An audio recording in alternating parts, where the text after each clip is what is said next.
Top quality और consistent performance के लिए सिर्फ सिल्वर पंप नाम याद रखना। ગંભીરા બ્રિજ પર દુર્ઘટના બાદ ટેન્કર બ્રિજ પરથી તો ઉતરી ગયું, પરંતુ સાંસદે ટેન્કર માલિકને કરેલો વાયદો નિભાવ્યો છે।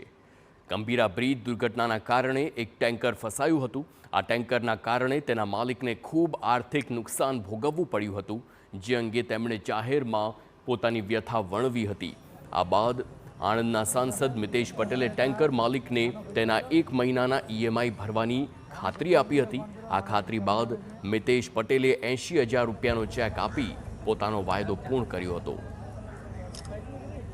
સાહેબને જે મારા પર ફોન આવ્યો કે હવે તમારે 1 હપ્તો હું કંઈ સોશિયલ મીડિયા પરથી એનો વાત મળી હશે અને સાંસદ સર જનહિતમાં કાર્ય કરે છે એટલે મને બોલાવ્યું કે મારા 4 દિવસ પહેલાં મારા એના ઉપર ફોન આવ્યો મારા ઉપર આવું છે, તમારા 1 હપ્તો હું કરીને આપીશ, હું રક્ષાબંધનમાં બરોડા આવું પછી તમને કોલ કરીને બોલાવું। કાલે એમનો જ કોલ આવ્યો મારા ઉપર, તમે આવી જજો, હું આવું છે આજની દિવસ છું એટલે હું સવારે અંકલેશ્વરથી આવું। આજે સાંસદ સર મને જે 80,000 રૂપિયાનો ચેક આપું મારે 1 હપ્તો કરીને, સાંસદ સરને ખૂબ ખૂબ આભાર।